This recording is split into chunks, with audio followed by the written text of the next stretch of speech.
There's this new item about in 14 years from now, it's going to be too hot to work. 20% of our work hours will be reduced because of global warming by 2030. That's a UN report. And they're talking about 43 countries, mostly the poor areas of China and Malaysia. But I think we're all feeling that it's getting warmer everywhere. As a systems scientist, what is your forecast on global warming? Where is this heading?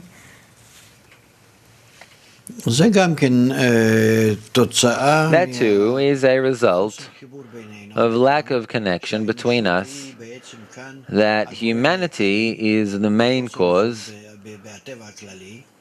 in this general nature, and we don't want to accept the fact that the still vegetative and animate is a single system, and humanity is part of that system on its highest level, meaning with actual influence on everything that happens.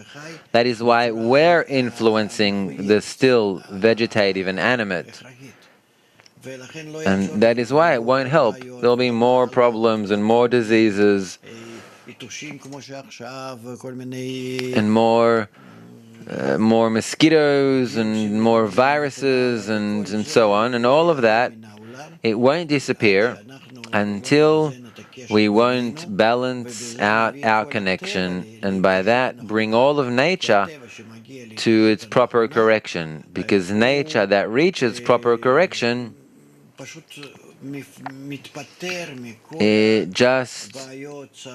it gets rid of all the different problems, troubles, diseases in nature, and not only in the human life and in the connection between human beings and connection between nations and countries, but also on the actual planet that is heating up and it's starting to lose water. It's starting to lose, the icebergs are melting, and the snow, and we're identifying how the oceans are rising, and all of these different phenomena are caused directly or indirectly only from the relations between human beings and nature. We will not be able to overcome this issue with technology, although we have great sources of energy in our hands, but we won't be able to overcome this with that. Nature is a very, very smart system, and this system, it lets us work who we are, what we are.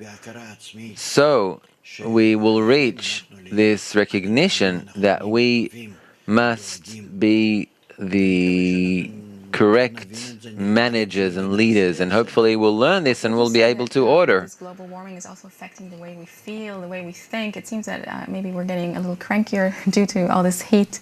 Do you think it's really influencing us on a psychological level? Yeah, of course. It influences all levels. You can probably do statistics about it, how it influences on divorce rates and social life and children's lack of patience and leisure time, and the fact that people will be closed up in their homes for more time will feel of that great results. Now too we see that it's related to terrorism, to different outbursts. We don't exactly know how our systems are related to one another, but it's a single system, so that they must be connected. Sort of, like a point where we can't take it anymore, and then some change will have to happen. What change is going to happen? I hope that before we get into the great form of suffering, we'll understand that we're in a closed, integral system, and we must begin, first of all, from human education. And human education is my profession, exactly, and I hope that I will also have some part in that, and I'll be happy to share that maybe in our next meetings if you'd like. Very happy. There is so much to learn and so much to do. So thank you very, very much, Dr. Laitman. Thank you, everyone, for being with us, and we'll see you next time.